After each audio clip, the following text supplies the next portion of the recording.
Ayos! Paldo mga tol! So ayun, another one. Touchdown na naman tayo ngayon mga tol, no? So bali kakadrop lang natin sa pasahero natin ngayon. Nandito tayo ngayon sa Aguinaldo Highway, Silang, Cavite. So di ba kanina nag-drop tayo ng pasahero natin sa Gentry. So gumagapa na tayo unti-unti pa uwi habang naghihintay ng booking. Sakto, no? Pinasukan tayo ng booking galing doon sa highway lang din, no? Sa Gentry. Sa may bandang KFC.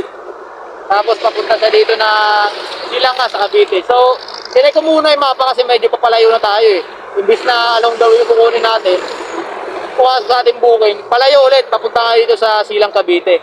So, tinignan natin sa mapa, 28 kilometers, nasa 40 minutes lang siya mahigit. So, nung tinignan natin na is maaga pa naman, bali pumasok sa atin yung booking ay mga alas 4 pasado. So, wala pang alas 5. O alas 5, nandito na tayo sa drop-off kasi ang oras natin ngayon ay 5:05. So, kakadrop lang natin kay sir. So, bali dito natin rin up sir. Yung restaurant sa likod natin, no? So, pamasahe pala nito mga tol, 411. Binigyan tayo ng 420 ni sir, no? So, thank you kay sir. Maraming po salamat. So, ito ang kagandahan kay Joyride, no? Puro long ride talaga makukuha mo, lalo pag malaki yung top up mo, no?